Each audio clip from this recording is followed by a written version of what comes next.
All right. Oh, let me see. But text something so I can make sure. Yo, what's happening? What's happening?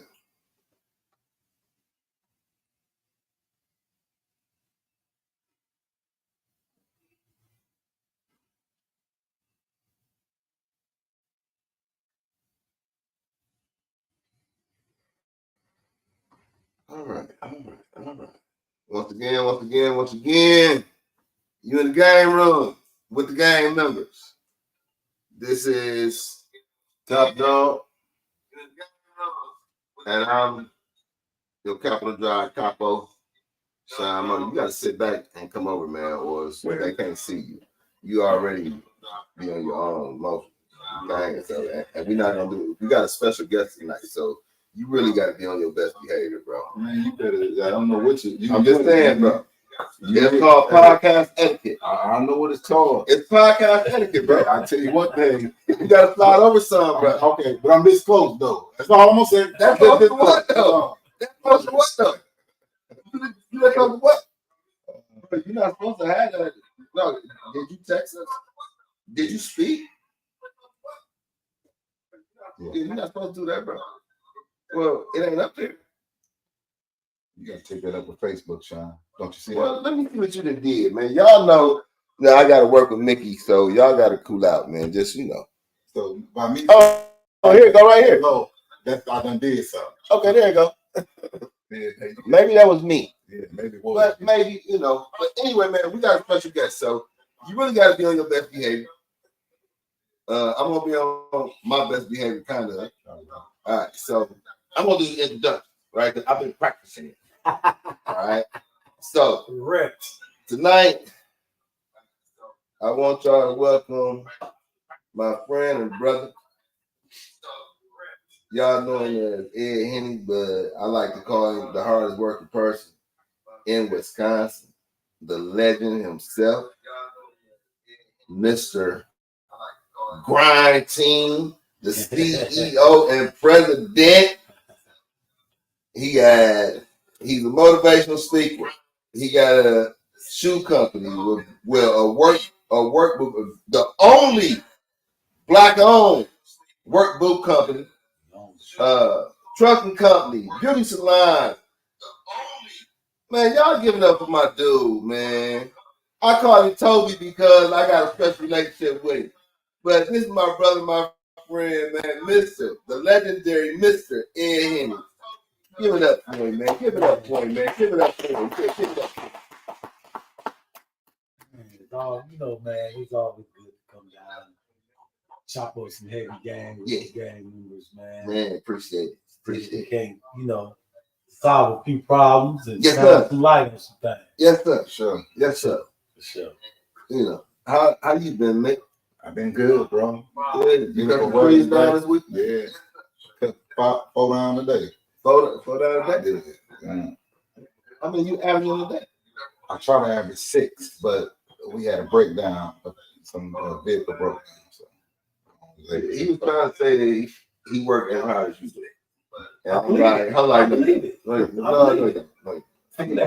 John, he graduated from hater school. Oh, you doing that? I'm saying that moniker was given to me from people that know me and people that care about me, that know me, that I do business with. Because I work at my job 8 hours a day, then I get off and work till night doing my own thing 7 days a week. So that's why, But that's all I do. Let me give you some applause too. That's right. You're not gonna get the same. That's right. That Toby get, but get the applause, bro. I do one better. You might get better. No. I'm saying this. Just give me a treat. Give me a treat and let you go to work. Yeah. And watch it. That's what you do. If I need no tree, that ain't my position. Like to find trees. Yeah. I deal with roads and little areas of the street. Now, man, I can't do what you do. Okay. It's for real. I can't do what you do first and foremost because I'm not getting up in no tree. Yeah. Okay. If I fall, you're a little bit bigger than me. You got more cushion on you. my land. You go up there or you chop him while he down? Nah, you go up. You go up. Tree climber. They teach you the city market. They teach you like an 8-month course. Okay. So they teach you to climb, but then they teach you also how to use the aerial lifts. Okay. So we do the aerial lifts, we climb it, and we do them from the bottom. So all 3 ways. Yeah, no doubt. He's a professional. That's right. That's professional. Right. A pro. Yes. I'm glad you brought that up because I want to talk about this city stuff, right? You don't have a problem with the mayor. I don't have a problem with Chevy. You don't seem to have a problem with Chevy, right? But other people do. And my answer to them is always, well, those are your expectations for him. But do you know what his role is? Right? You want to share or you want to share how y'all view the mayor and why y'all don't have a problem with the mayor? I'll start that off. First of all, I'm not really a person that's into a lot of politics. Yeah. But I do know how necessary it is. But what I've seen in the last, I'm gonna say 3 or 4 months, is here in our city, we got a large representation of people of color in political seats.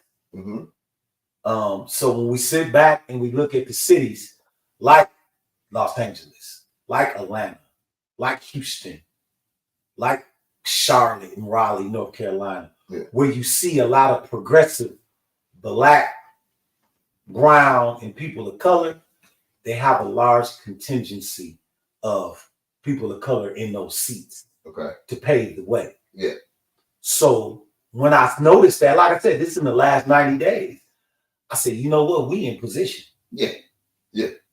So whether you agree with all of them, but just look at it as a collective, to say we have people, not just the mayor, but all over.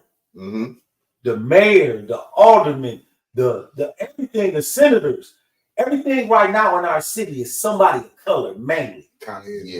County executive. So we can't do nothing with this now. Mayor Andrew Young, I had lunch with Mayor Johnson, and him and I both that name came up. Because I said, man, we got a large contingency of people of color right now. I don't know if it's gonna be that way 10 years, 8 years from now. But right now, we in position to say, hey man, let's do what Atlanta did.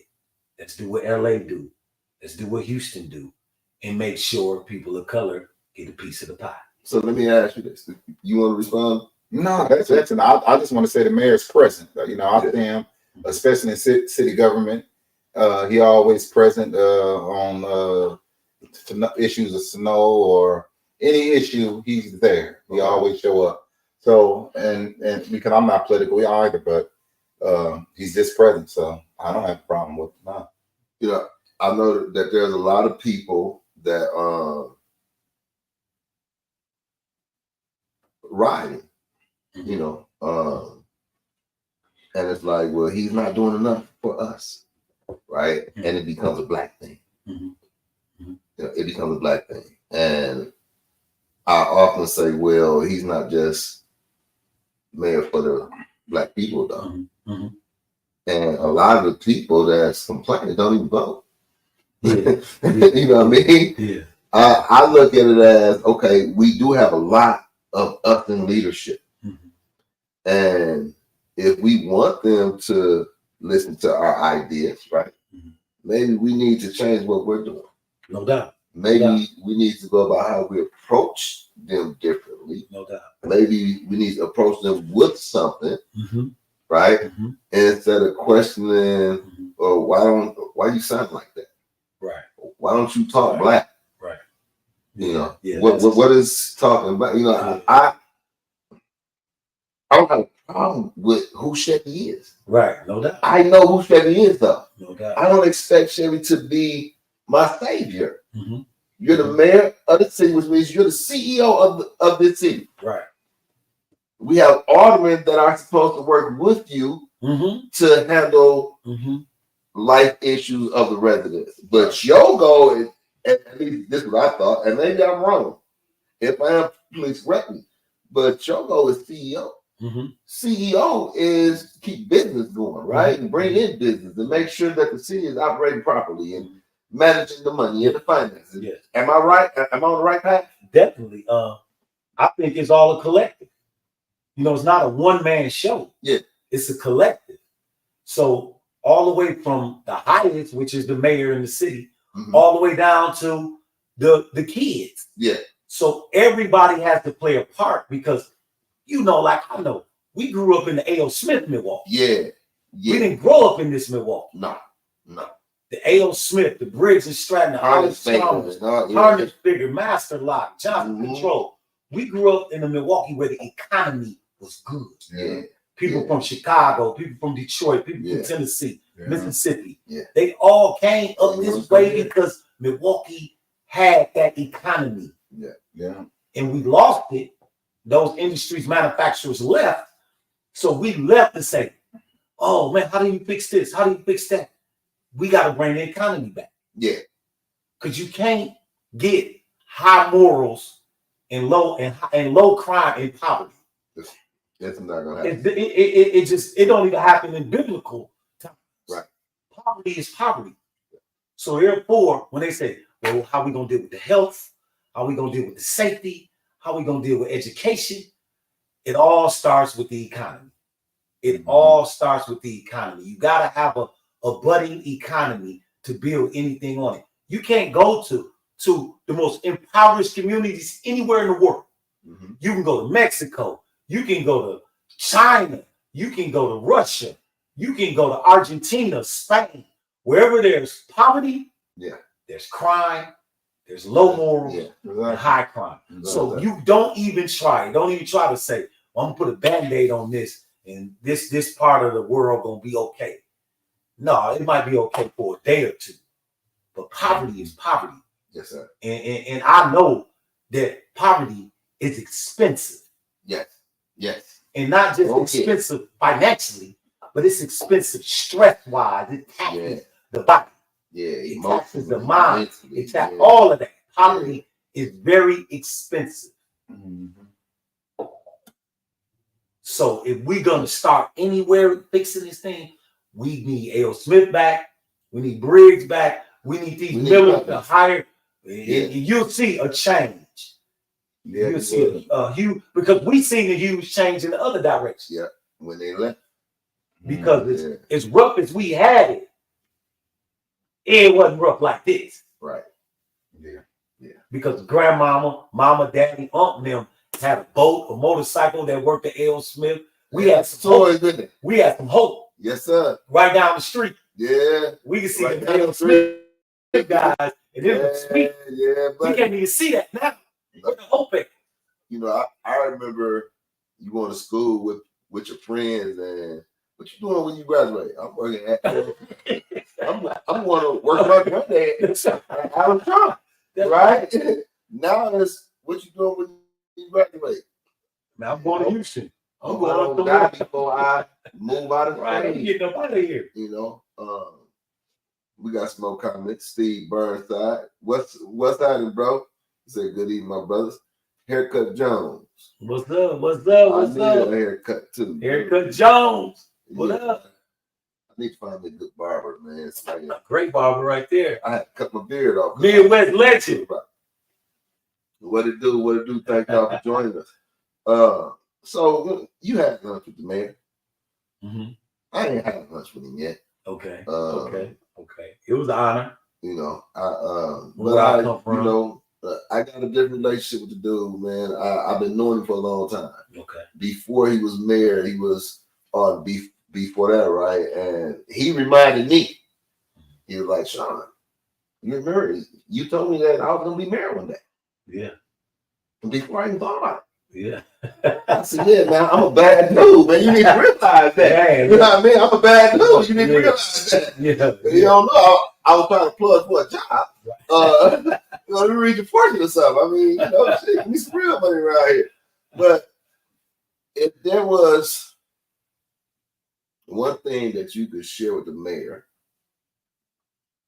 to make our city better, what would it be? It was that what I said, and I mentioned it to him, and I think he agreed, and I think that was already on his mind. I don't think I told him nothing new. Yeah. I think this was his plan all along. I think I might have just agreed with it, but this is how I felt for a long time. Is that, you know, like I said about that contingency that's in place right now. I said, you know, we have to take a page out of Atlanta's book. Okay. We have to. We can't just keep experimenting and throwing stuff at the wall.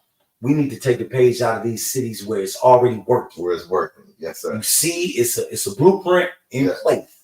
Mm-hmm. Take it. That airport in Atlanta, Mayor Young said, people of color gonna get some of these contracts. Yes, sir. Made sure that people of color got them contracts, and he created a black upper class. See, when I tried to do that, man, I was told not a black middle class. He created upper class. But they living good. Right. I was told I talk too much. I need to mind my business. Right? And I said, well, maybe you don't need to be in office. You know what I mean? I remember those 20 years up there. Yeah. Right? The Northwest area. Yeah. The Meyer Breyer area. They don't, you know, a lot of people don't understand. Yeah, we had a mayor and they never seen Breyer ran that face. You know, this shit, man. You couldn't even be outside past 11 o'clock. But not. Who told you that? Who told you what you just said? What? You want to ride for that nigga? The mind your business, get in your place. What you say? Yeah. Who told you that? Well, you know, man, this is 2024. Okay, but I said, you know, I'm changing how I conduct myself, right? Because in my new position and my new outlook on life, I'm not trying to isolate myself with nobody else, right? I got beyond that. It was somebody in office. It was a couple people. African American people. Yes. Oh man. And I want to mention something else politically that I paid attention to. With the appointing of Lena Taylor to the Circuit Court. Yeah. Now, me just paying attention, Tony Evers appointed then Judge Taylor, right? So a Republican brand, you know, Republicans always appoint people. Democrats always believed in the election process. The electorate, yeah. So every time somebody say, why don't you just appoint somebody? Normally Democrats say, well, we believe in the election process. So we don't mess with it. Right. If they don't get elected, they don't get in. Right. Republicans will say, well, forget the election process. I'm appointing John Moore to where I want him to be. I'm going to be. Well, that only what the Democrats do it too. Okay. But you have to do it when it's like when the judge suddenly leaves. So somebody got to fill that spot. Right. So the governor do got the authority to say, I want to appoint Lena Taylor there. And then the next election cycle, she run for it. Okay. But she can be appointed up until the next election cycle. Exactly. And if somebody... But it's very rare that it happens in liberal politics. Exactly. Right? I know what you're about to get at. So I was really I really paid attention to that. Like, wow, Evers appointed somebody. And normally, like you say, liberal politics is like, hey, we gonna trust the election. We not gonna. If it's gonna be elected. If it's gonna be. So see, all the time it's not election. You're right. It's not the cycle for it. But somebody has to sit in that seat. So every governor, they gotta appoint somebody until the election cycle comes around. Yeah, then. So that's what happened in that case. That's what happened. See, that's how. Now, being the person, you know, I ain't never pitched in high school, but I like to throw curveballs, right? Okay. I look at it as what it took away from the black community. Because as a judge, she can't get involved in certain stuff. She has to maintain that air of Look, Impartiality and yeah, partiality. I don't have an opinion. Right. Yeah. My opinion is law based, and I'm gonna. That's right. I got to referee this. And I cannot speak out. That's right. In favor or against. Yeah. So it was a great thing that he did, right? You know. Yeah, I was shocked. I applauded it. Yeah, I did too. But then I thought about it. But you also hindered the Black community and the advocacy that they had. Who's going to replace that voice? Yeah, somebody got to step up. It's definitely like I said, we got some young guys. We got some my man's son. What's his name? He's the youngest guy who Yeah. Young guy. Yeah. You know, I never heard him speak or anything, but I seen that go down. I'm like, man, young guy. Yeah. You know, youngest guy in history, I guess. In Wisconsin, I believe. Yeah, Wisconsin history. So maybe he could be somebody, especially with that energy that the young people got. Yeah. You know, that radicalism, that energy. Maybe, you know. A lot of power. Yeah. But some of that. If it can be harnessed properly. Yeah, for sure. And did you want to say something? No, I want to say if it would have been a Republican governor that appointed her, then his point with taking that voice away from the Black community, and because they do it on purpose. Sometimes they know what's happening, and they promote her just the quieter. Right. So that's politics. Yeah. But sometimes, but I don't think either's done. Sometimes your own party will do it too, though, if they feel that you're a threat to the party. Oh, okay. You know what I mean? And I'm not saying that she was. Right. But, you know, I look at everything, man. Yeah. Possibility. You know, all of the possibilities. You know, just I hope that she keeps the seat. Yeah, for sure. And it's hard to unseat once you get in there and get to work. And people normally say, well, you're already in, so we ain't really trying. You know, especially with the judge thing. But, you know, even that has to carry over too. You know, like I said, these cities got a blueprint. They're not perfect. Ain't none perfect. Right. But when I am in these other cities, I see a large police presence of people of color. Yeah. Policing people of color. Yeah. And that cuts down on a lot. It's different. That cuts down on a lot of mess. Yeah. When people of color are policing people of color, they have a different understanding, a different comprehension. It's like, okay, bro, you ain't got to say what you want because I know where you're coming from. Yeah. You know, but now let's have a conversation. I can talk with somebody that understands. That's right. My plight. That's right. You don't have to be sympathetic, but if you empathetic because you know where I'm coming from, that's right. Man, it's more likely that I'm gonna listen to you, and you can put the cuffs on me. Yes. Yeah. You never told us what you would ask me. But before that, let's acknowledge some people that's in the chat room. Lorenzo, good evening, brother. Courtney Francois, she's also on Outlaw Radio. Okay. With little brother KB. Okay. Lorenzo, Courtney. Yes. Courtney was supposed to come and join us, but she has Spanish classes on Tuesdays and Thursdays, and maybe I'm not supposed to bust her out right now, but I am because that's what I do. Okay. And Mama Jenkins, you got to meet Mama Jenkins, man, and her husband. Her husband's bro. The man know everything. Okay. The man got so many books. Oh man, well, the man know everything. I'm definitely a student of the game. The man know everything. I'm gonna tell you, I don't like taking people over there because you know people like to act like cut into your time. They mama, right? Want to go get food and stuff. They over there, right? You ain't gotta visit the house in the back. None of that. But yeah, I'm gonna take you to meet Mama and them. They're gonna love you, man. John, what's happening, bro? What's up? I cut Mickey off. I apologize for that. I'm trying to be better, y'all. So let me first apologize to you, Mickey, for cutting you off. And now, would you like to comment as far as what would you ask the mayor if you could have lunch with him? What would be the one thing that you would ask him? I couldn't answer that, Sean. I don't know. Because I'm limited as far as my knowledge of the mayor. And like I said, his politics, I know the complexities of crime and employment in the city. But so I don't know what I would ask him. You know, he seems like I met him in person through my job. So he seemed like a nice fella. His kids, I saw his kids too. And, you know, I don't know what I asked him. Just continue to do what he do. I just give him advice, being an older man. Right. Just continue to be real, you know. That's all I can say. I got a good one. But and this is for all of us. Take this with you. Think about this. Think about this. Go to the mayor. If you ever see the mayor, ask the mayor, what can I do That's a good one. to contribute to making this place great? What can I do?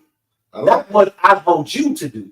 What can I do? What can I do? Because I did elect you, and once I elect you, that don't mean that I should be more involved because right. I elected you. I elected you. Yeah. So what can I do to make this thing better? Okay. Yeah, that's awesome too. Yeah. You know what?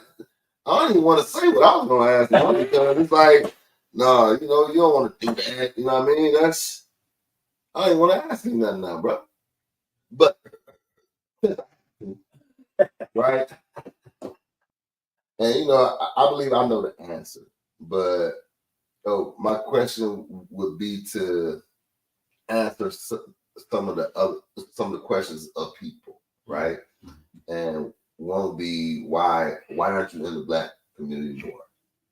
And I would ask them just so that the response would be out there and others wouldn't need to ask, right? Because he's not just my mayor. Right. And when we don't vote, even though he is Black, he still has to answer to those who voted too. No doubt. Right? No doubt. And how do I know what you want when you don't even vote? Right. You won't vote for what you want in your community. Right. So you want me to put a skyscraper on 7th and North Avenue? First and foremost, that's not going to happen. Right. It's just not zoned for that. Second, why do we need a skyscraper on? Right. A lot of stuff we asked for it was like, bro, you ain't asked nobody else this stuff. Right. You didn't ask Derek this. Right. You didn't ask Norquist this. Right. But you want little buddy to put on a cake. Right. And like you said, where's your cake though? Right. And in most cases, I feel that the less informed and the less educated we are about these processes, how these things work,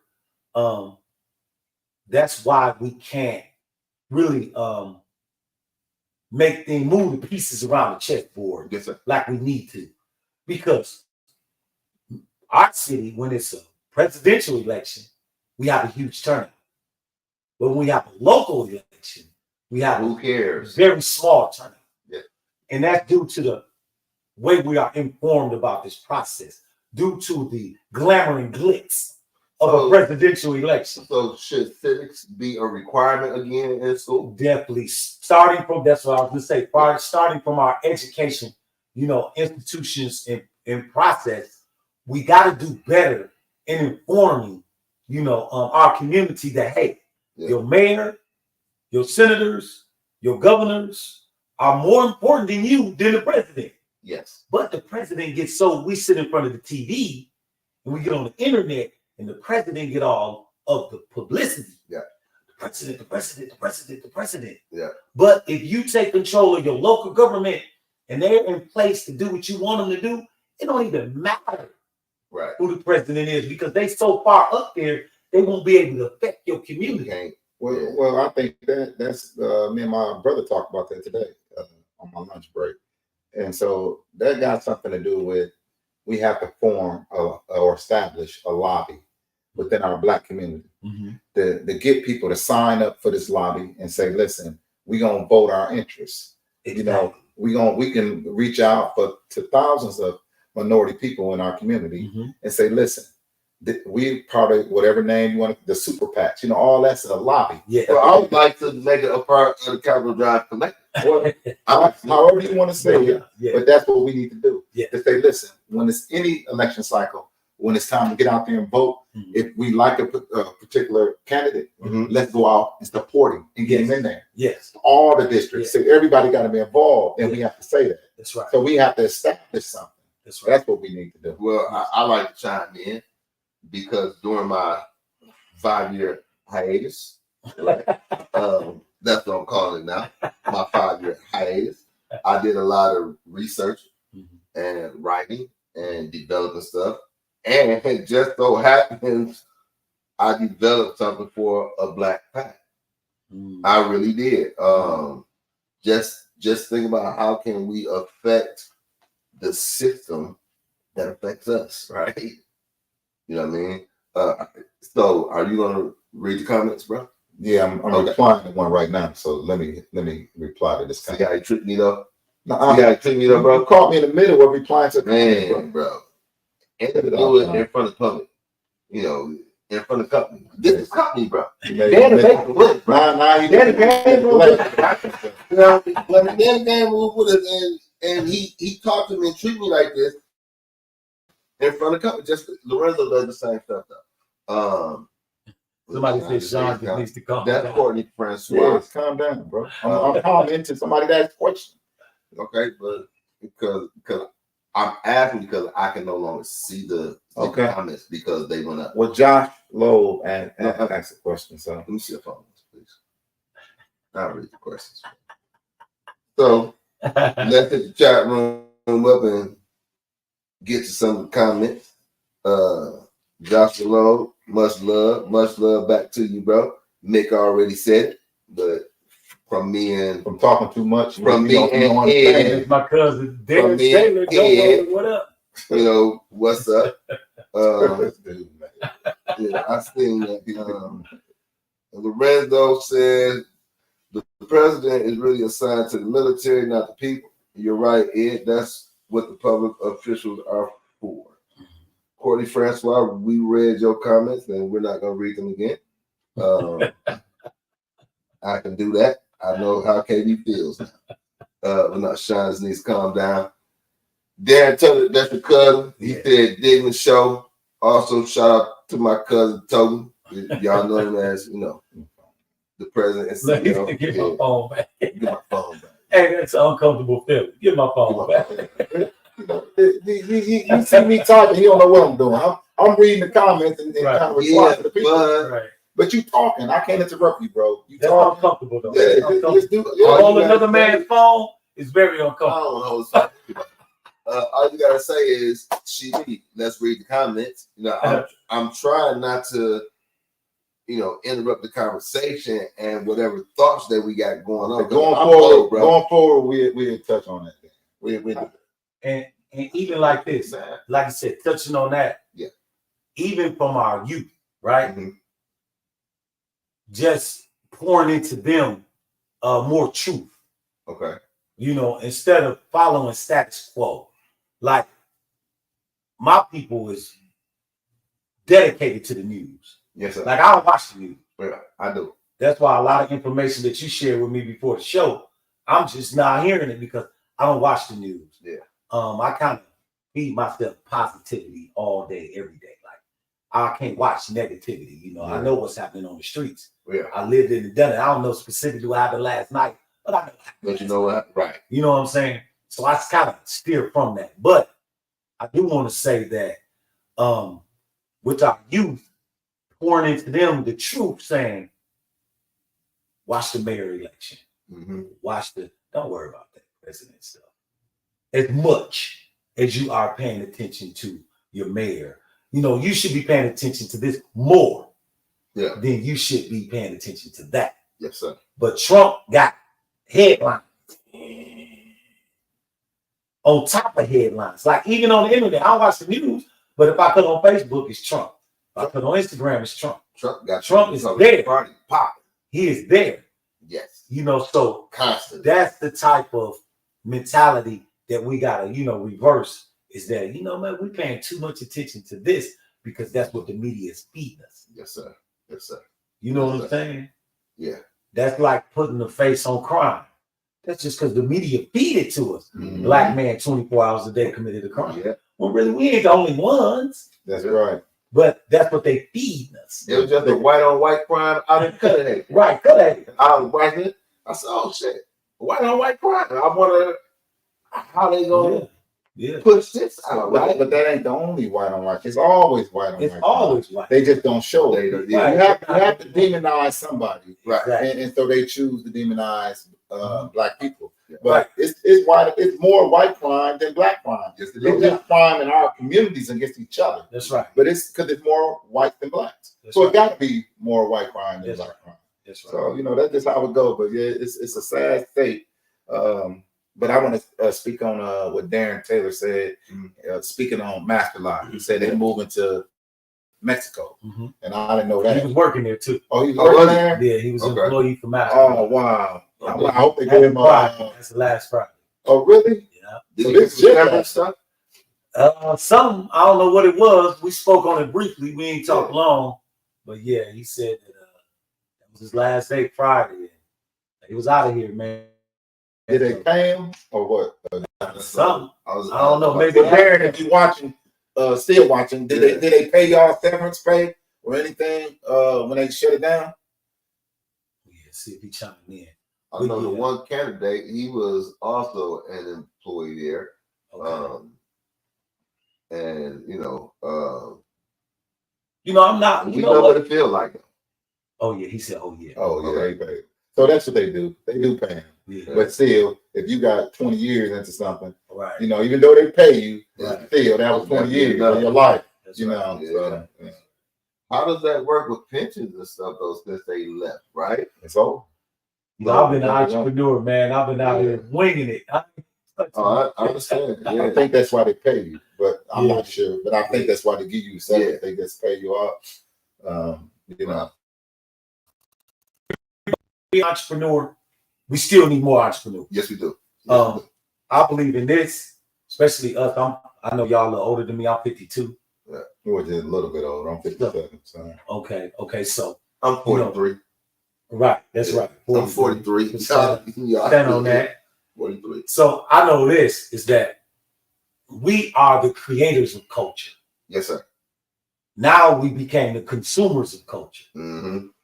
We used to create everything. Yeah. We take some garbage bags, some shoestring, and we would make some. Mm-hmm. We didn't have designer gear, so we made our clothes. The little that we had, we made it look good. It made it look real good. And that's where our style came from.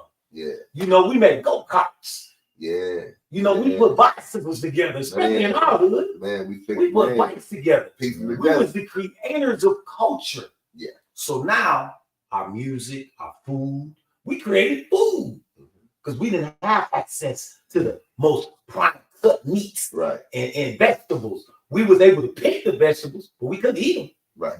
Right. So now we created stuff out of nothing. Now in this day, our young don't create like we did. And every man has to be in the creative space of creating. That makes your mind sharp. Creating things like this podcast. Y'all created it and building something. Yes, sir. People normally nowadays, that's people trying to go right to the rack and pick it up. Yeah. So that creativity has to come back, because when you look at inventions, when you look at Tyler Perry, creator, people creating. Yeah. And we gotta stay in creating culture, not allowing them to take it, remix it, then sell it back to us. You just took what we created, rap music, and they don't even give it back. They re-rock it. Right, that's what I'm saying. It ain't good though. We were spinning on our heads on cardboard, listening to a beat, Curtis Blow, Grandmaster Flash, out in the ghettos in New York. And they took it, remixed it. Now they're selling it back to us with a whole new brand on it. And now you I ain't got no whips and chains, but you can put it on me. If it ain't European, European.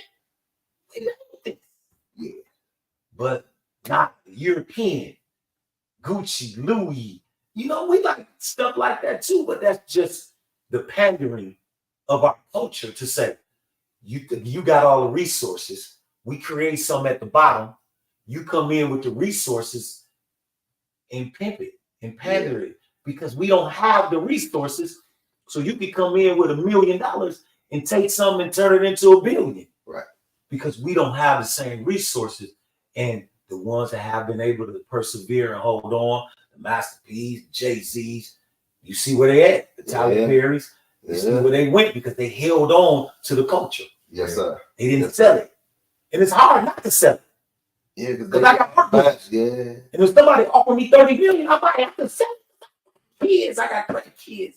I got a legacy to leave, and that $30 million looks so damn good right now.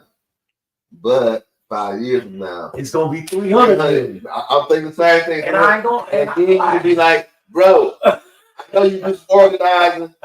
The company needs you to organize. I'm like, man, you got me. Hey, I got to resign from y'all for the message told, right? You want to read the comments? Well, I think I just replied to the. I replied to a couple of them while y'all was discussing the topic. But people Darren Taylor, he just said they got around 10 employees. They're now they be gone by April, so they only got 10 employees left at Master Lock, and they'll be gone by April.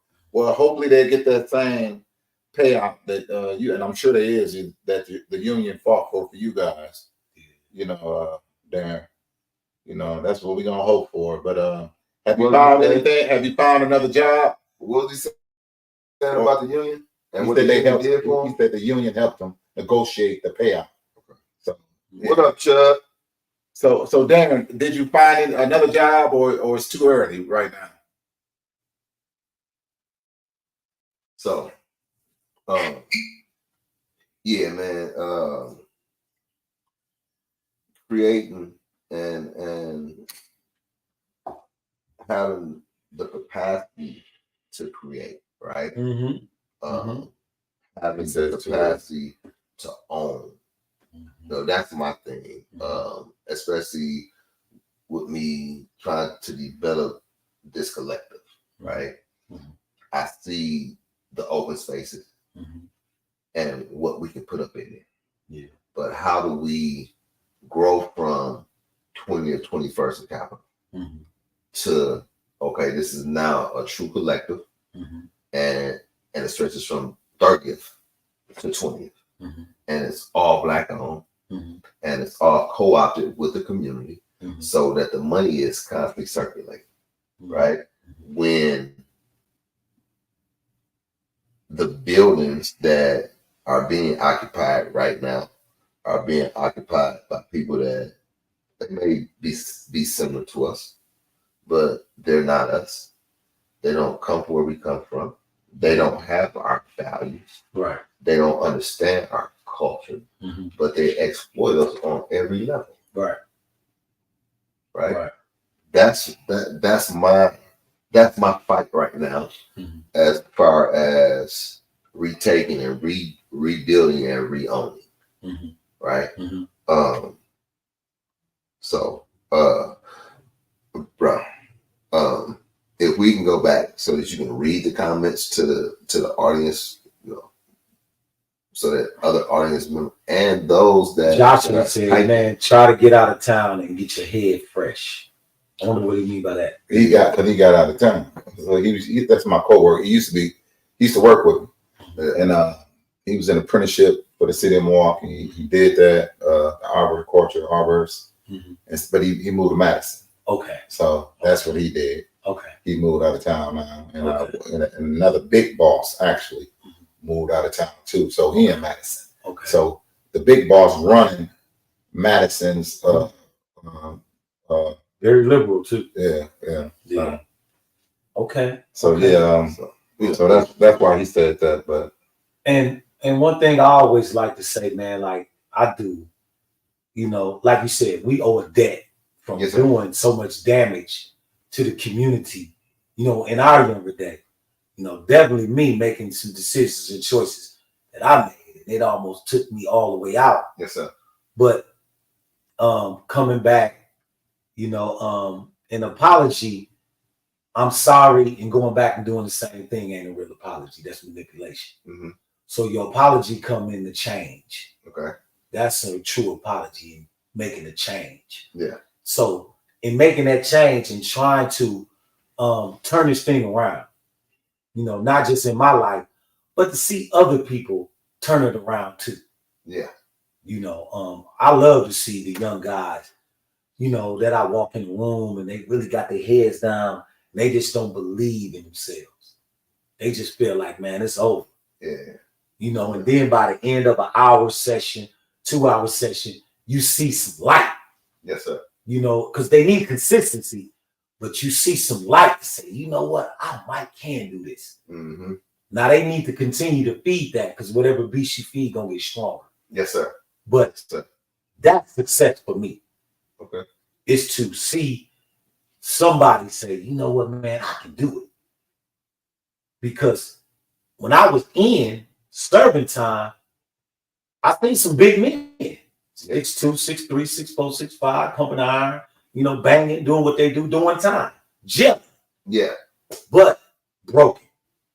Knowing out in the free world where you got bills, you got responsibilities, that stuff gonna kick your ass. Yeah. Them bills, the responsibilities, just getting up when a snowstorm and shoveling the snow. Yeah. Or make the brother lay in that bed like, man, I'm not getting I ain't doing it. Yeah, sure will. And they mama and grandma out there with a hat, gloves on, trying to clear that snow out. He laid up in that bed like, I ain't doing it. Mm.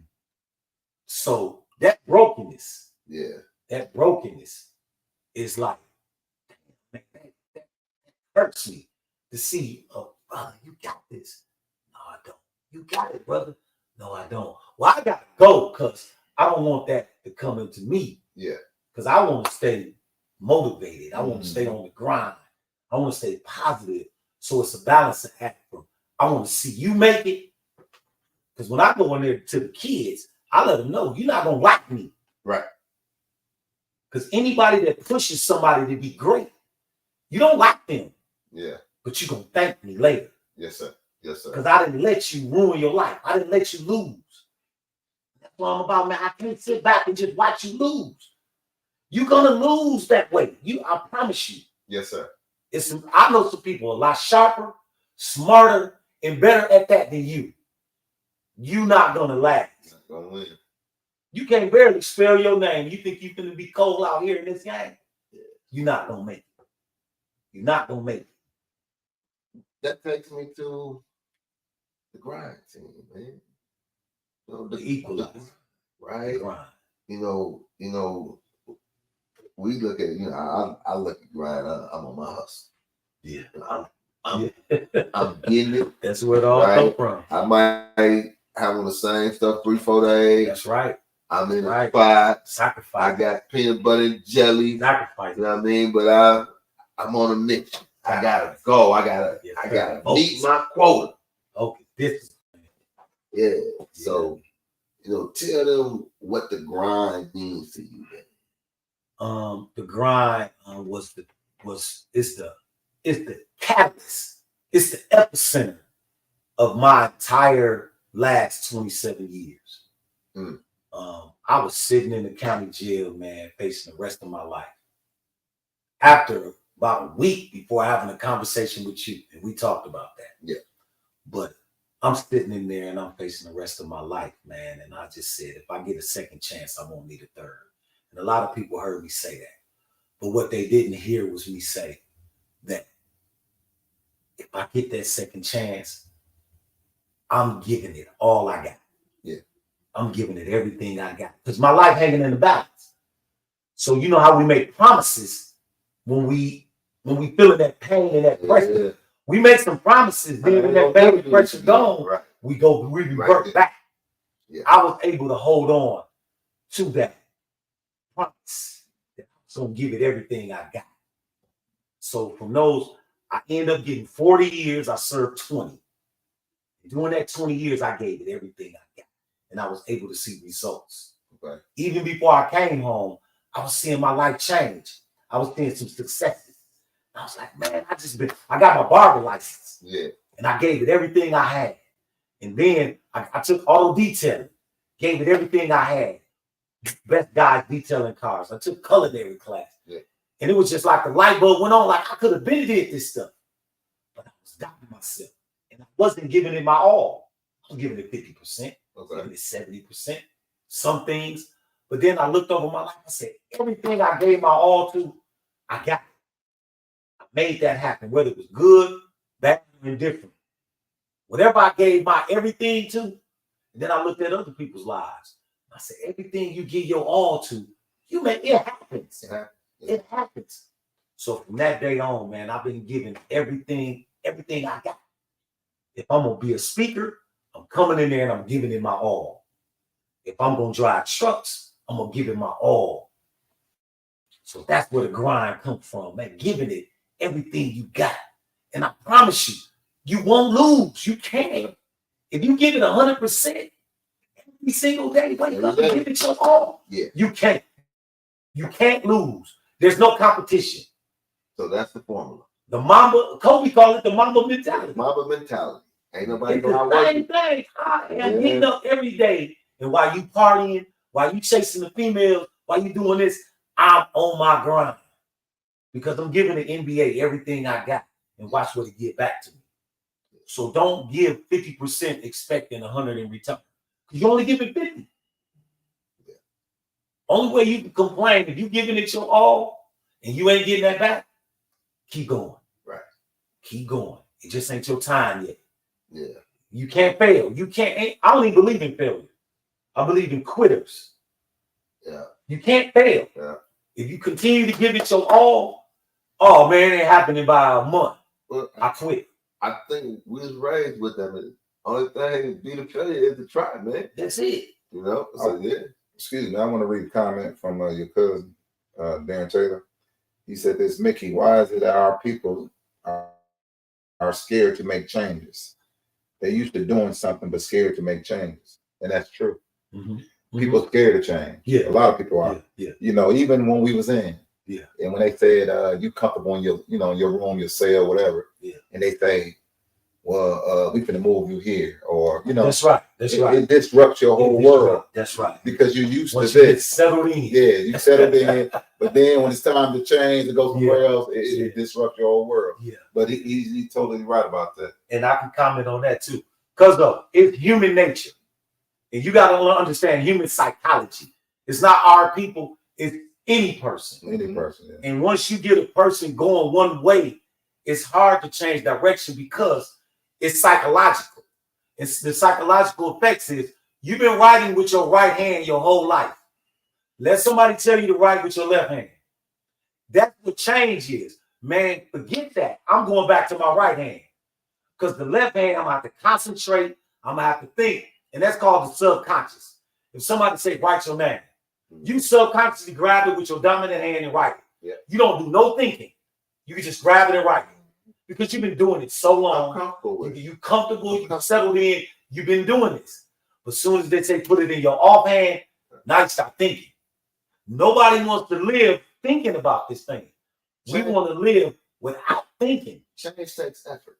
A whole lot of effort. Change takes effort, and it's uncomfortable. Like they said, it's uncomfortable. Very. And we don't, as a people, how we don't want to be uncomfortable. If you right-handed, how uncomfortable is writing with your left hand? I don't want to try to write with my left because I know I can write my right. I'm comfortable. Yes, I'm very comfortable writing with. So why would I write with my left? Why? Well, that's change. It may be good for you. It may be good. And you never know. That's right. Unless you try. That's right. I mean, so yeah, that was a good question. Great question. That was a great question, there, cuz. So you was driving trucks. Yes. Yes, man. And next thing you know, all that time. But I'm cheering you on from New Orleans. I'm like, hey, say, man, this is my guy on Facebook. You dipping in and dipping out. Dipping in. Yeah, I mean, you show your face for about 5 minutes and dip back out. I remember I seen you one time, I'm like, God, I don't want to sit on the steps. Right. But as soon as I get this done, we gonna do some things. Yeah. Right? Yeah. I said, damn. He got a shoe company. Yeah. What the hell? Yeah. He got a Yeah. he got an actual work boot company, and they slick. Yeah. Right? They Yeah, I'm waiting on the first big shipment to be in any day now, man, to drop these. I'm getting a lot of great feedback. Yes. So, you know, being the first Black person to step in the work boot. Yes, sir. Face people that feel refreshed. They feel energized by it, you know, because there's some people that always want to support people of color. And we always like to be represented in all areas. And that was an area that we was not. I didn't know of any other. Yeah, it was none. You know what I mean? So when you didn't, and we got to give him some applause for this. Some cheering, some applause. You know what I mean? He gets that. But yeah, I was like, man, yeah. That's and they said, yeah. And you can wear what blue. Yeah, that's it. I'm like, man. That's what complete that. It's a page out of Magic Johnson and Tyler Perry's book. Okay. Magic Johnson didn't change movie theaters. Yeah. He just made them that catered to us. Yes. He put Kool-Aid.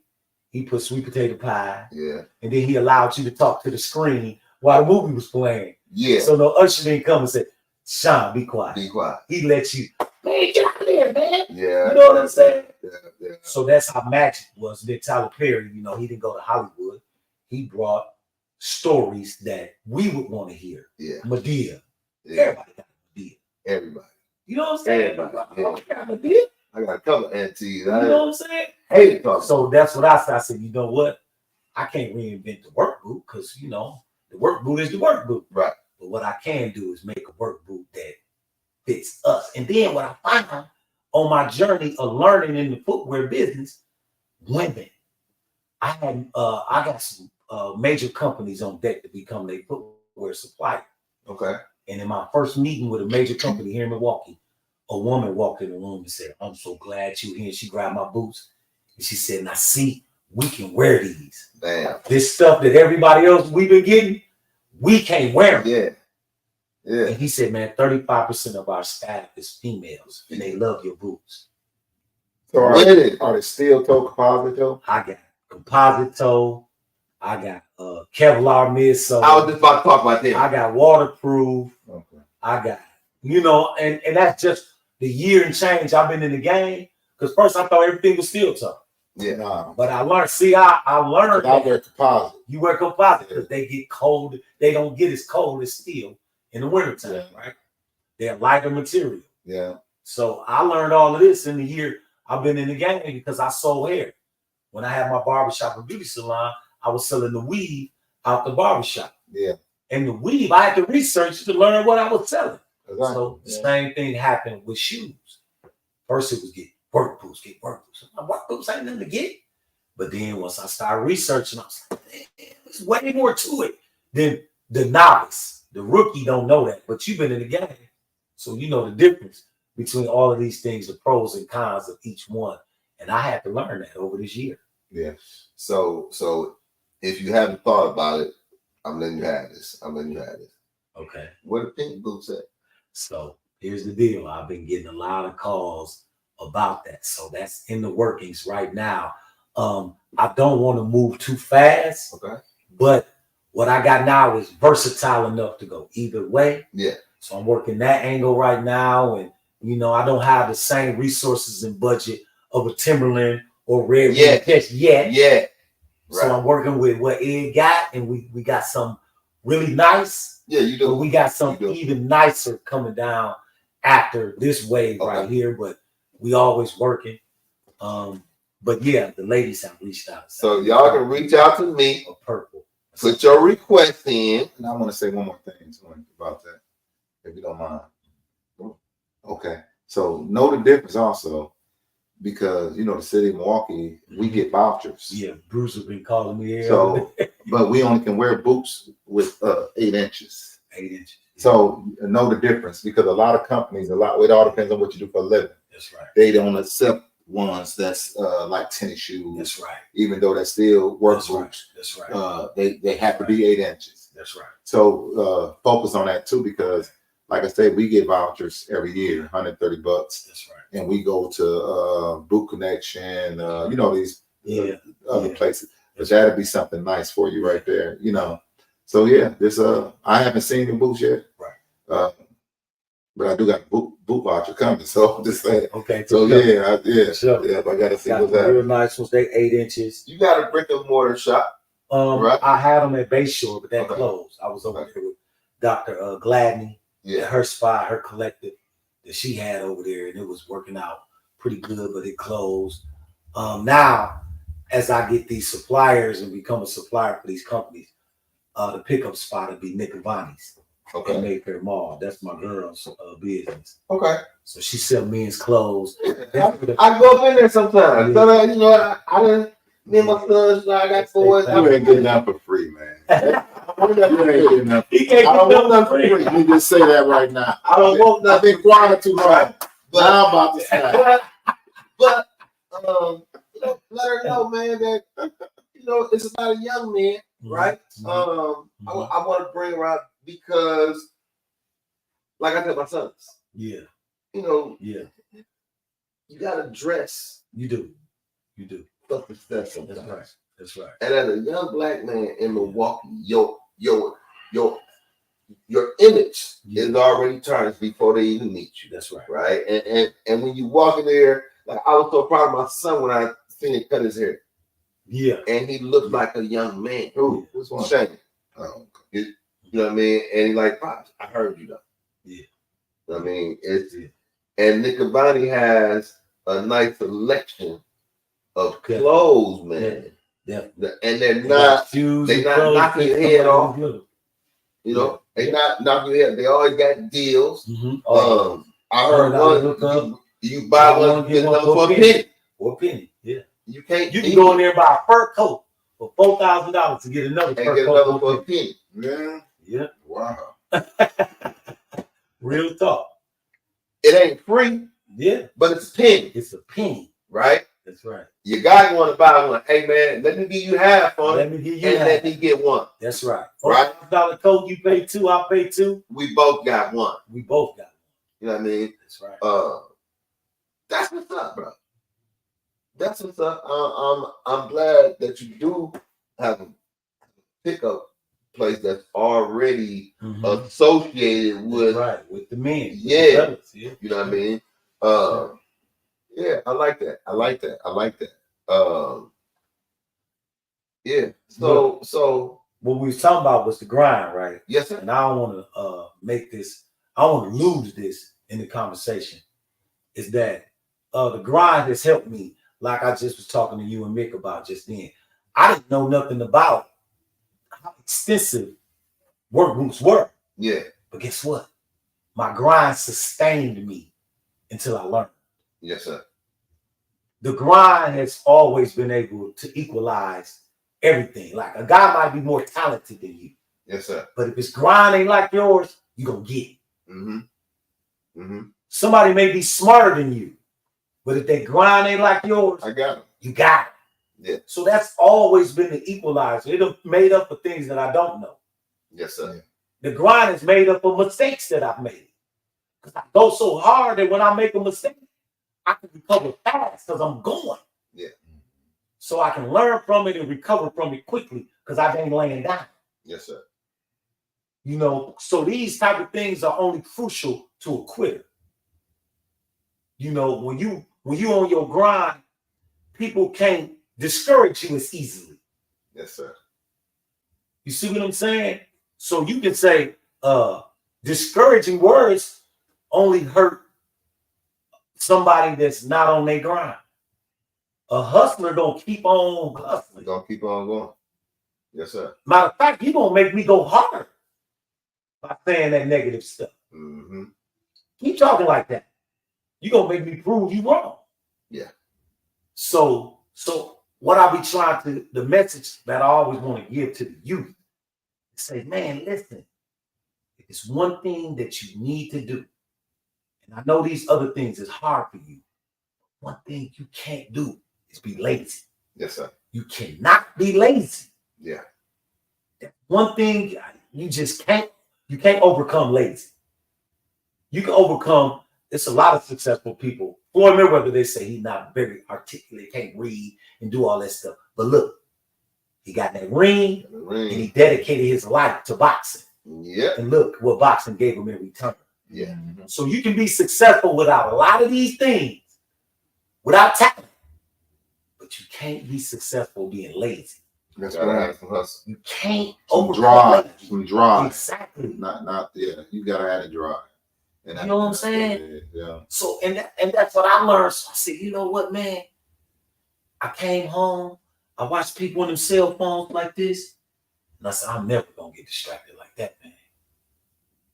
Because they could cut hair, because I was working in a barbershop. They was cutting that hair, they was distracted. They was distracted. And a year later, I opened up my first business, the barbershop beauty salon. Yeah. But I wasn't the best barber. I was just the best hustler. Yes, sir. They were good barbers, but they was bad hustlers. Yeah. So you like a good hustler, man. You too distracted. You cut hair, you out the door. You cut a hair, you out the door. You cut the hair, you buying some food. You cut some hair, you buying some dude come through the door selling. You was a bad hustler. Yeah. Me, I cut one head, I'm sitting still. I cut another head, I'm sitting still. Because this money's already spoken for in my vision. Yeah. Where I want it to go, I ain't gonna do that. So once again, man, the grind, if it's something I try to get to anybody, I say, man, you gotta get your grind up. You gotta get that grind up. Because we not born with a silver spoon. I don't have an inheritance.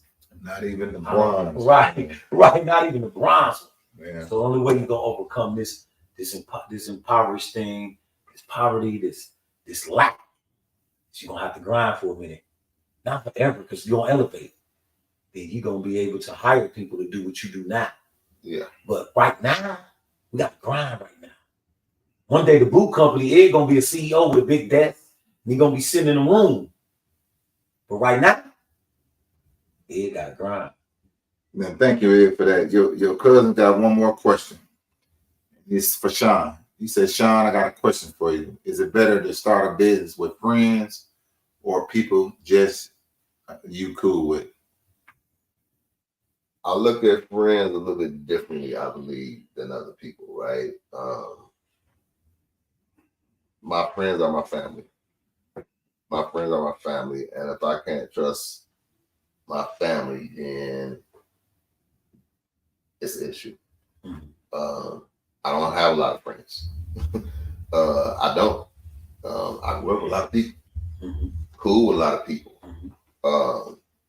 If I had a choice, I would start a business with my friend, with the understanding that we're not gonna let business come between our friendship, and we're not gonna let our friendship come between business. Yeah, it's about succeeding in business. If we have a friendship, then we should be able to work through anything, right? And accomplish the goal that we set, which to be successful in this business. So I hope that answered your question, man. And I want to interject, if I may. So I got the question, and the reason I want to interject because I got a friend that got a couple businesses, and she got a thing with this friends or people you know. So I'd rather start a business with acquaintance, someone you're not too close to, because I think that'll cut a lot of the expectations. Okay, we just friends. I can do this. It's Sean, so I can take this out the kitty. I can borrow this. So it's business. Business, I don't think, in my opinion, has no place in friendships. You know, business is business. It ain't got nothing to do with our friendship, because that's always gonna come into play.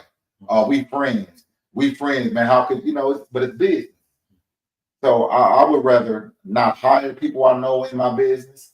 I would rather work with somebody that's that I just know as an acquaintance, and we can just get this money. No doubt. It ain't got nothing to do with no expectations. I'm your friend, you know my family, all this. No. Let's get this money. That's the only thing we got in common is this money. Let's get this money. That's right. So that's just my opinion on it, so. know. I hired like friends, their kids. Mm-hmm. Now, I hired my son, Mm-hmm. and I'm like, man, I don't want to hire him. You know what I mean? Because he little shine. It's like, yeah, bro, I know what you going with, but he's surprised. Okay. He's surprised that he took it serious because he's like, I'm not gonna let you say I told you so. No doubt. You know what I mean? Yeah, so well, that's the exception, but that's not the rule. That you can't say that. Yeah, I can say it. Well, you can say it, but I can say it. You though. I can say it. I got a business. I can say it. It's hard dealing with people, and with my business, I got people that I know helping me with my business, so I can say that. But it's okay. So let me ask you this then: before you hired them, was there a conversation about what the role and responsibility and the expectation was? And we're not going to allow our friendship to come into this. If you fuck up, I'm firing you. Yeah. You know what I mean? Because with the safe zones, hiring some of my friends' kids, I let them know, listen, yeah, I'm your daddy or your mom, but I'm going to fire you guys. Mm-hmm. That ain't got nothing to do with it. Mm-hmm. You know what I mean? I think that it should be just like with a relationship. Mm-hmm. You're not going to commit to a woman without y'all having learned each other and okay, this is what I expect. This relationship, this is what I'm looking for. This is my goal. Yeah. It's either hey, we dating. I don't want to get married though. Yeah. I don't want to get married. Or hey, you know what? I'm looking for a husband. Mm-hmm. Well, I'm not that. Right. Right. Don't come to it. Hey, we're gonna get married, and I'm not. Right. I'm like, no, we not. Yeah. I think and oftentimes we put expectations on people that are our expectations without having that conversation. But in a business, I think you gotta have some expectation, right? Mm-hmm. That we're gonna be successful. It's a standard and it's a level. Yeah. That in the business that if they're not upholding it, like you might say for in the trucking business, you might be driving the truck and you might be on time every day. So the company might be like, you know what? Bring in another truck. Like, cool, my son gonna drive that truck.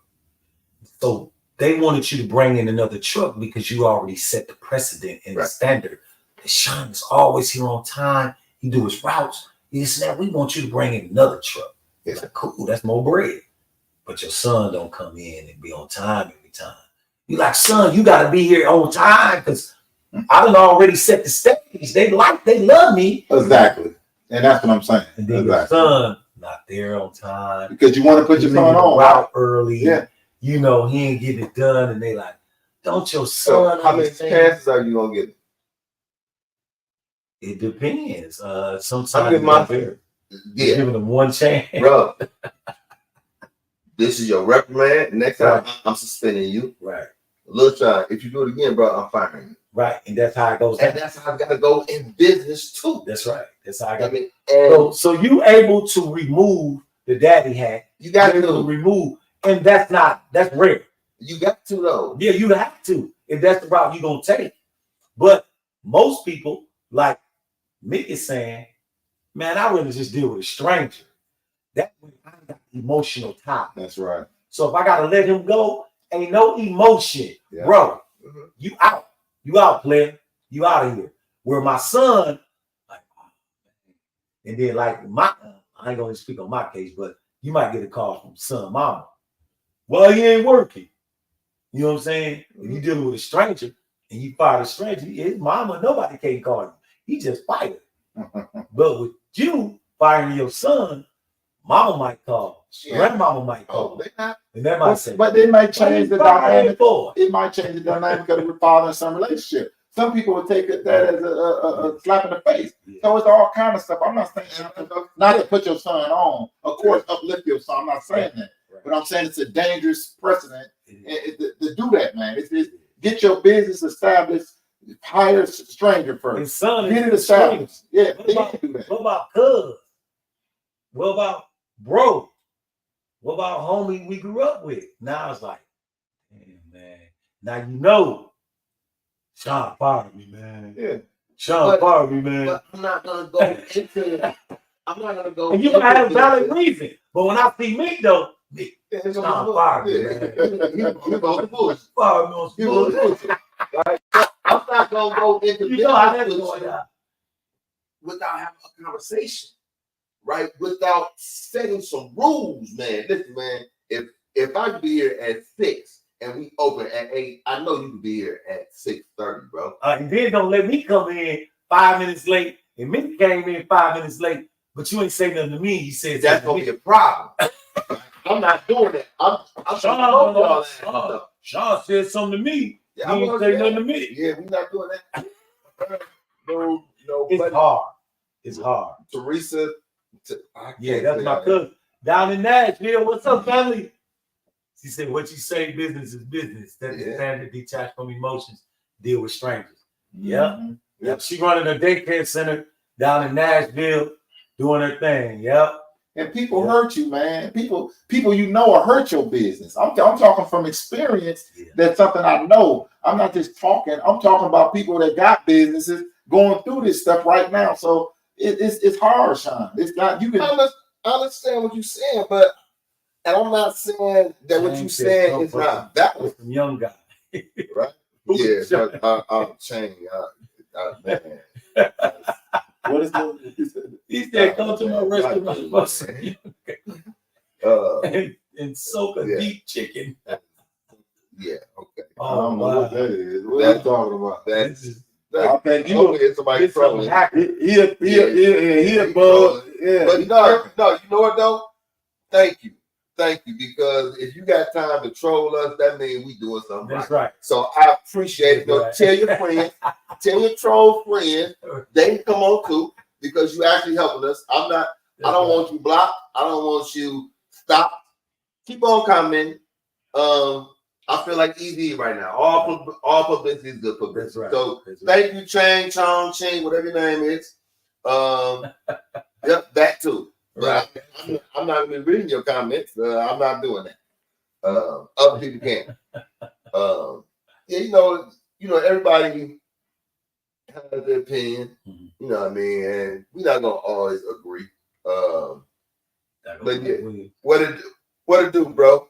You know, I just feel like, you know, I would rather go in business with somebody that I know that I can trust, right? They got the same drive, the same passion, and the same goals. That's gonna be hard to find, but I hear you though. But that's gonna get, you know, because you ain't gonna get that. You can't say that, bro. Listen, man. You can't say that, man. In a city. You know who did it? I'm gonna be honest. Somebody did it, but it's rare. Okay. LeBron James. He brought his 4 guys up, and that's rare. Yeah, it is rare. That's rare. Yeah, the 4 guys, they came from high school with him. Ain't you on a podcast? Ain't you on a podcast together? No, I'm not saying that, but whoa. I'm a different man. No. And that's what I was just saying. There's different people, right, that have different faces, and just because you think some, it may be 30 people that we don't know, or that I know that you don't know, that I have a different relationship with, that I can build something with. Okay. Right? I couldn't do a podcast with all the fellas. Right. It's on a specific few I could do it with. Right. And understand that. So I'm not gonna go. I'm gonna go find Uchi. And be like, Uchi, let's do this podcast. Uchi ain't ready for no podcast. Right. I'm gonna tell you something. And I don't want to say this. I don't know if my daughter watching, but me and my daughter, man, I was in Memphis for about a year running trucks. And me and my daughter, we did a daddy-daughter podcast. Okay. I was gone for 20 years. So me and my daughter, we did a live every week, every Tuesday. And we just talked about, baby, how do you feel about daddy? And people was tuning in. Yeah. We did about 2 weeks. That 3rd week, I couldn't find it. I was like, you know, we're doing a live tonight. I couldn't find it. You know what I'm saying? But I felt like that was something very interesting for other families to see, because guys was coming home and they didn't know how to reconnect with their kids. And their kids didn't know how to accept their dad. Yeah. Somebody that been out of their life for 5, 10 years. Yeah. So I used my platform to say, here go me and my daughter. I had her asking me questions. I asked her questions, how she felt. And the lady was like, oh, wow. I'm going to tell my son's father to log on and jump on. And they was jump. And we did it for about 2-3 weeks. And then she kind of fell off. But that's the thing, like something great, but they also have to be interested. They got to be locked in. Yeah. Just like you said, they got to be they got to want it as much as you want it. Yeah, definitely. And, you'll realize that after a day or two. It ain't going to take long to fire somebody. Right. Like, bro, this ain't working out. I'm going in a different direction. Yeah. And this 2024, work sound like torture. Yeah. Work. Nobody want to work. Right. Work. Right. Yeah. Nobody want to work. Work is, and they be like, man, how you do this? I'll be like, work. I get up and get to it. And go to it. Yeah. I drop something positive on social media every morning, 6 o'clock. I got to drop something positive. I'm at the dock by 7. Okay. So I do all of this, get up 4, 5 in the morning, get my positivity ready, get my mind positive every single day. I call the Rizzo at 7 o'clock, 8 o'clock every morning. Dog, what up? That's just keeping that positivity. Yeah. You know what I'm saying? Going. And it takes work. It does. It takes work. Yeah. And the more you do it, just like weights, 100 pounds is 100 pounds. It don't ever change. Sure done. But you can get stronger. Yeah. The weight don't get no lighter. You just get stronger. You can move it easy. That's right. Yeah, you can move it easy. That's still 100 pounds. Still 100 pounds. Yeah. Guess what? You got strong. 100 pounds got a little lighter. But you thinking like the 100 pounds changed. No, it didn't. No, it's still 100. That work's still that work. It's still 100. That's right. It's still that work. Mike said that's our biggest problem. We're on something. That's our biggest problem. We're on something when it's new, and then we're gone. Like a toy, Mike. It's just like a toy. You get a new toy for Christmas, you're gonna tear it up for 2 weeks. Oh, wow. And then it's going under the bed. As a kid, that's how it was. And that you can relate that to women. When a man get a new friend, he do what he do for 6 months, and then it's over. He done with it, and he move on. So that's just how it is. That's just our, how people. They said that way back in when I was growing up, man, in the 70s. Them old heads, them old players from around there, man, never let your flavor spoil. Man, never burn your face up. So it was a psychology behind it. But you knew how to not burn your face up. You have to show up sometime, but you can't show up too much. Say your cousin's name, bro. Teresa Tierra's Paul's Prince, right? That's her page is called Teresa's Tiaras and Paul's Princesses. Okay. That's her Paul's Princess. Okay. That's her daycare center. Oh, okay. That's her mom and her dad. Okay. Teresa's Tiaras and Paul's Princess. Okay, I like that. Yeah. Nowadays, people don't want to tune in to true substance. They looking for drama. Yeah. It's definitely some substance here, man, and definitely can't dispel it because these guys got the resume and the track record to prove that they've experienced everything that we're talking about. So it's not one of these social media situations where people is just this ain't just a jump off. Right. And it ain't about drama. Sound almost make it drama. But it just take one time. That's all. We gonna freeze that. But he all right today. Hey man, it's been 43, 45 years. He been saying you did slow for he been saying it for 45 years, y'all. So hey. I'm gonna keep being. Man, let me tell this story though. Let me just tell this story. we talking to Ed. I know Ed. Let me just tell this. It's a couple minutes. It's a couple minutes. Because it always stuck with me from me. Me and Tom was at boys home together. Okay. my prison number. You know, you get your prison number when you was juvenile. Mm-hmm. So my prison number is one number short of Sean's. 14199 So me and Sean, he did a crime, and we got caught instantly right then. You know, a lot of money. It was so much money. It was more money than we. Well, you know what though? Hold on. We thought it was a lot of money. It really wasn't. It was like a second money. So we don't. But anyway, when they got us, the police, brother, they got us, and then they searched us. Sean stashed some money on me. Sean had money coming out everywhere. He said, it was just so much. They did all kind of 50. On my grandmother, right? Real talk. I had put a hole in my jacket because we used to go stealing. Okay. And the jacket I had a hole and it went all the way around, right? When the police caught us, it was money still in my jacket. Yeah. We never got a chance to go and split up no money. No, we did. So it wasn't like I was stashing no money. We never got a chance to go and split the money up. Right. You gonna say I'm trying to stash? You know when they put you in the paddy wagon, all I said was Money coming out. It's not money anywhere. I got money everywhere, man. We trying to get away. But listen, we're not saying that, you know, this is what you go out and do. No, we're not saying You know what I mean? We was kids and we was bad kids, and we paid for it. We got a year piece in Ethan Allen School for Boys, and we went to kid prison. Yeah. Which ultimately helped me, but yeah. It We helped. both went to prison afterwards. No, I'm saying it helped me graduate high school after I got out. It helped me get on the right path. Right. That's all I'm saying. Yeah. But that's what makes this for me even that much more, is because not just me, because I tell them it's the number of guys that have turned that thing around. Yes, sir. You know what I'm saying? So live and in living color, man, you get a chance to talk about those times, and now we can laugh at it, and we also can say, hey, You know, speaking of something sticking with you, right?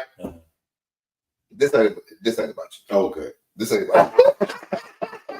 he thought it was for the I was close. ready. I'm gonna bring them up. But no, because you said something, and I shared it with my sons, right? And you tell me like, man, I'm glad I didn't listen to you. Now, Because I used to be so, I just like, man, why the fuck Toby right. Me, So let me tell the people. About a week before I went to prison, me and Sean was at Tweeds. He was at the bar. And Sean said, what you doing up here? I was back from Memphis. And I said, man, I'm just up here trying to take care of a little business. Sean said, man, ain't nothing happening up here, man. Go on back down there. We heard you doing pretty good down there. Go back down there. And I was like, man, I got to take care of this business, man, because I need this money. Man, a week later, I'm sitting down in the county jail, and all I can hear is Sean saying, man, carry your tail back down to Memphis. Yeah. And I thought my whole 20 years in prison, every so often I would hear Sean say, carry your boss. Damn, I listen to Sean in this. Fast forward to now, and the impact making in the community, didn't know what the higher power had in store. That's right. Now people saying he had his hand on you the whole time. Yeah. I didn't know that. Yeah. It's total panic. You facing the rest of your life. You ain't never been to penitentiary before. You hearing the voices that was telling you to stay away from this guy. Yeah. Now I can say, man, if I would have listened to you, I don't know what. I might have went on to become president. I don't know. Or you might have would have died. I might have would have died. So, but guess what? Trusting in your journey. Yes, sir. Trusting in your journey. That's all it was. I started. You know what, man? I can't say what if, would have, should have, could have on that end. All I know is I didn't listen. Yeah. But the man upstairs still said, I got a plan. Yeah. But in my opinion, my humble opinion, it was something bad awaiting you. Something even worse. Because you go off of your success you having now. Yeah. And so God chastises. Yeah. You know, so we get chastised, but he still brought you out the pit and look at you now. Yeah. Whereas if you would have stayed out, who knows, 2 years, That's right. 6 months, Yeah. that next week, you could have been killed. That's right. So then you lost your life and soul. Who knows? That's right. So it's a blessing. Yeah, Your journey was a blessing, like as mine was a blessing. Yeah. I'll never say the 16 years I did. I mean, it saved my life. Yeah. And I truly believe that. Yeah. No I wouldn't be the man I am had I not did that time. So, you know, that's how we got to look at it. That's right. You know, so. Right. Now that I didn't listen, you know what I'm saying? It would have been great if I would have listened to you. But now that I didn't listen, all right, I'm going to listen now. Yes, sir.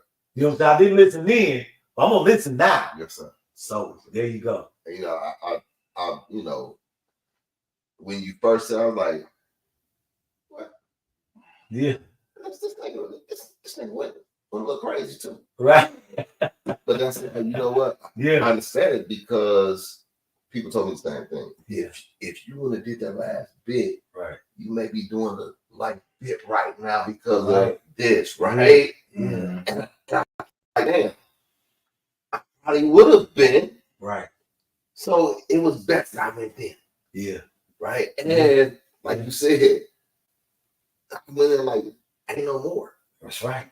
That's right. No more. Ain't no more, right? I get another chance. I'm gonna make the best out of it. That's it. I went about the wrong way. Yeah. I made some enemies. Mm-hmm. You know, I was trying to do the right thing. I went about the wrong way. Okay. But I learned from it, and I think that's the point that we learned from it, right? Mike said, Yeah, and he's right. a lot of people want a job, but very few want to work. Yeah, He's right. And that's what I'm saying. So Yeah, 100% right. Before we're born. What Mike did, and I'm not to speak on what he did, but what he did. read it. No, you just read it. I'm talking I about. didn't read that. It said, our paths are written long before we're born. For myself, going to prison helped me be where I am now. Yeah. And he 100% right. Yes, And he didn't listen to something happened. Yes. because he didn't listen. No. No, he didn't listen either. Something happened beyond his control. No, I'm just saying, growing up. Right. But he's saying We never, okay. None of us listen growing up. Right. Yeah, we're not saying. I'm talking about the specific thing that got him in prison. Mm-hmm. He reacted. That's right. And he did something, and that was right. That's right. He did something right. That's right. Because now they say he saved a life. That's right. Yeah, But he said something. because we That's we right. did, Yeah, they say, no, we right. got to do something to you. Right. But look at Mike now. Yeah. Look at him now. Doing what? He probably would have been that way had he not took that Right. journey. I know I wouldn't. I know. No, guarantee. This gave my life so much purpose. Yeah. You know, and I say it's the worst thing that ever happened to me and the best thing that ever happened to me. That's All right. together. It's the worst thing and the best thing in one. And that goes to the story. I don't know if you read the Bible, the story of Joseph, when his brothers hated on him, threw him in a pit, sold him into Egypt. Sold him. He was a slave in Egypt, just because they didn't like him. And so he went to Egypt for maybe 20 years, a slave, but he eventually rose to be number 2 in Egypt under the Pharaoh. Right. And then there was a famine in the land for 7 years. So, but he saved his family, and it's a true story because they got documentation of it. But anyway, Joseph saved his whole community in Egypt and his family because there was a famine and people were starving. They had to go to Egypt. God prepared him. And he said, "What y'all meant for evil, God meant for good." That's right. Because he put in a position where he could save everybody. So that's all it is. That's all it is.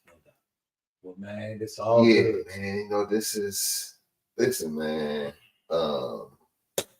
You more than welcome anytime. Man, right? Great time. You don't need an invite.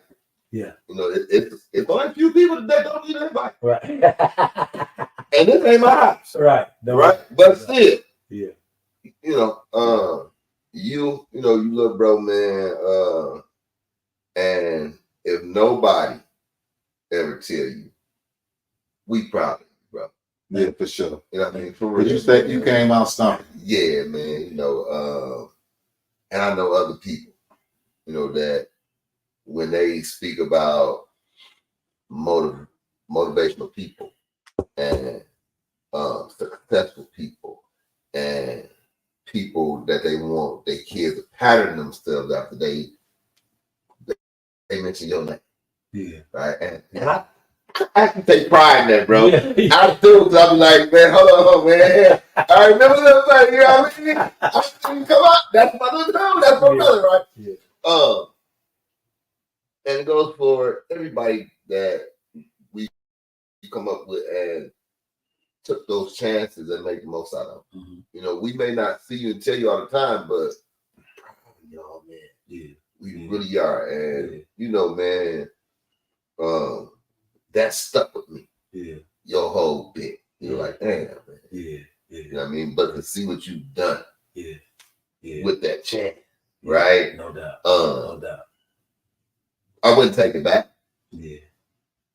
Yeah. Not I'm glad that you took it and you didn't allow it to be an obstacle. Yeah. Right? Yeah. Wasn't no hindrance. It was motivation for you. Yeah. Yeah. Definitely. You know, and the power of rock bottom, man. Yeah. I'm not crying, y'all. Let me say this. Just talking to Sean and watching them right. Yeah. We shared a moment, man, on the 1st of February. I got an honor from the city of Milwaukee in the mayor's office in the city. The same city who we talking about, we done all of this stuff in. Mm-hmm. We was able to come back, man. And I'm saying we, because Sean was there and Mick wasn't there, but definitely a part of everything from where we come from. Yes, sir. To be sitting in there together. And shit, I hug Sean, I hug my mom and dad.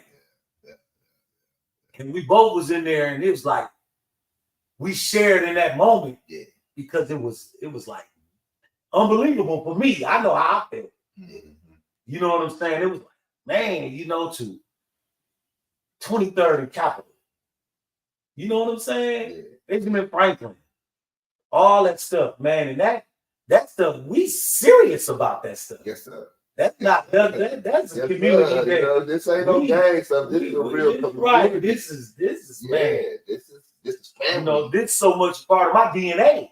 Yes, sir. You know what I'm saying? Like, yes, sir. I learned how to be tough on Benjamin Franklin. Yeah. You know, you gonna win some, you gonna lose some. Yeah. You know what I'm saying? I learned a lot about life on Benjamin Franklin. Yes, sir. And Franklin was in the building, and we was in there like, damn, man, you know, this has come a long way. Long way. And I feel like that was just the beginning.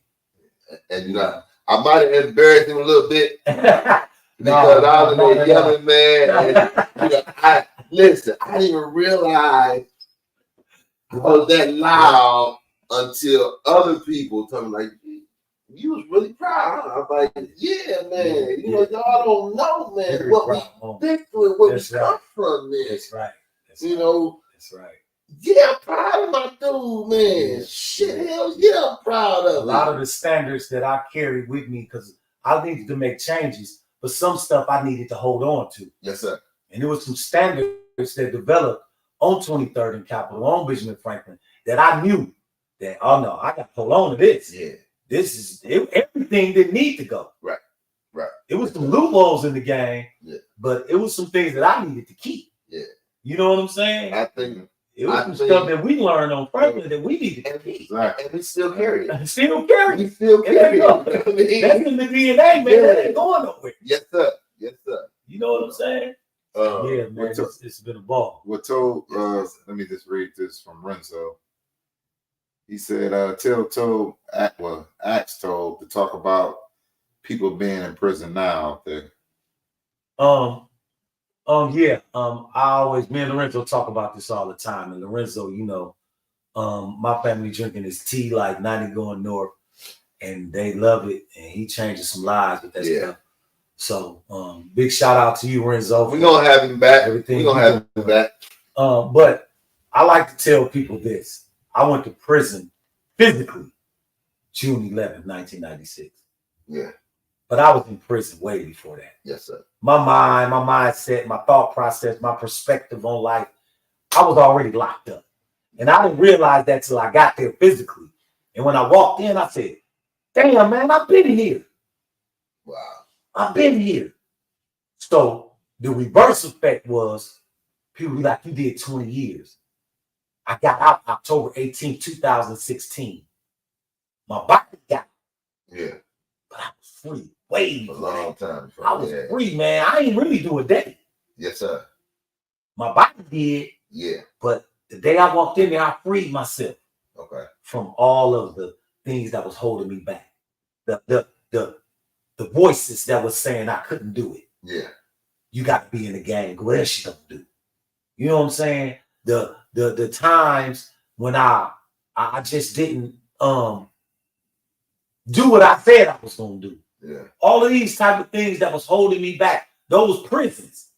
If you don't believe in yourself, when you lose your dreams, when you have no goals, that's penitentiary. Yeah. So people that never been inside of a physical prison, that I ain't never been in prison. Dog, you've been locked up your whole life. Your whole life, you don't even know it. You don't even know it. Because you think you free, but you've been in prison mentally. Yeah. You know what I'm saying? So I understood that. And one day it took me. And I said, oh no, I got to free myself from this. And I got my dreams. I started dreaming again. Okay. I tell people now I dream powerfully. Yeah. I heard the comedian, Dave Chappelle. He said, I dreamed I was on this stage when I was 14. And I held on to that dream. And I said, well, what the hell happened to us from 7 to 8 when we had dreams? What happened to those dreams? So while I was in there, I got my dreams back. Yeah. So everything you see me doing was intentional. I was dreaming powerfully. I'm doing this. My story not ending like this. Yeah. And that's how free I've been. I'm coming back.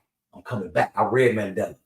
I read the stories of everybody that was facing the insurmountable odds and they overcame them. So I was intentional. I wasn't leaving nothing to chance. I no luck. Yeah. Man, I'm working my ass off until this happened. And that's how I've been for 27 years. You want to read some last comments before we get up out of here? Hold on. Mike said, my guy, Mr. Grind Time, amazing example of what we can become. Yes, sir. Yes. And that was the last, really, that's the last one. Yeah. No, we got more. Oh, it's more. That ain't caught up to my phone. We are taught to be institutionalized by this world. Yeah. We are freeing ourselves by pushing forward. That's true. It boils down to personal. That's his thing right there. And that's personal development. That's it. Yeah, personal development. We talk about that. A better you is a better everything. Yeah. So, before we get off the air, we always allow everybody to say a last word, leave with something in the cup, right? We got the cup cast, what you pour in, we want to pour out. No doubt. You know what I mean? No doubt. Yes, till somebody else cup up. Yes, sir. Yes, yeah. Sir. So, lead the people with something, man. But hold on. I think I missed one statement, comment. This from your cousin. He said, cousin, you remember you told me that you let your grandfather, my uncle, down.